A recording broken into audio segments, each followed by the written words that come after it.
I'm Danielle. I work for the Jewish Leadership Council in Scotland, and I also work with the Israeli community in Scotland. I've had several incidents where I've revealed to people that I'm Israeli or Jewish, and then I've had them kind of ranting angrily at me for that reason. So being accused of kind of being a member of the Israeli government or Mossad and being responsible for everything that happens in the Middle East.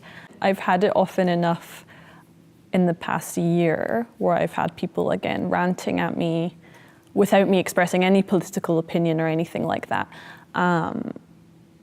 I've also a couple of times in the past year just overheard people having rants about Jewish people on the train and in a pub, like really, really angry rants, including that Jews are responsible for Ebola.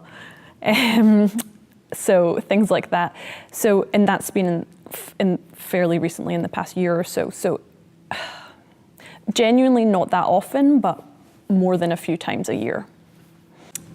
So I guess obviously for me, I work with the Jewish community, so I'm obviously comfortable enough putting myself out there as a Jewish person or as an Israeli person, but it does make you think twice as to whether or not you want to reveal where you're from, especially because I do get asked often where I'm from originally, which is anyone that doesn't look British gets asked really often. I was born in Edinburgh, but I know what the question is asking.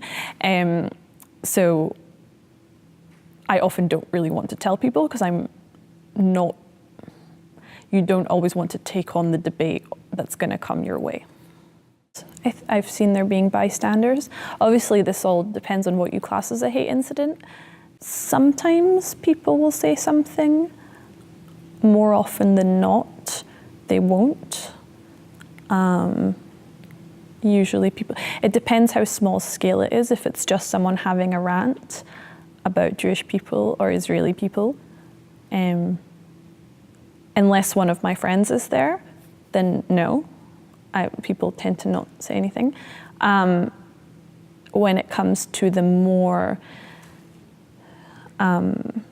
difficult kind of political sphere, then people are more likely to be engaged and step in and say something. So when it comes to things like protests against Israeli culture and people are crossing the line, there tends to be more debate around that and so on. When it's just in a more one-to-one basis and it's just someone saying something hateful to you verbally, then no, not necessarily. Like members of the public won't necessarily step in.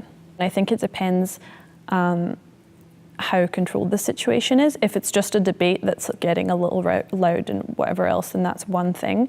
If someone points to a minority because of them looking different or shouts something at them, then I think sometimes just someone else just doesn't even have to step in, but just like making sure you're okay, or just standing next to you to make you feel safer. So those kinds of things can make minorities feel safer, and gives people a reminder that it's not the majority that feel this way. I don't think it's necessarily about expecting someone to step in and save the day for you. I think it's more around just a reminder that this isn't the majority of people here and this isn't the norm.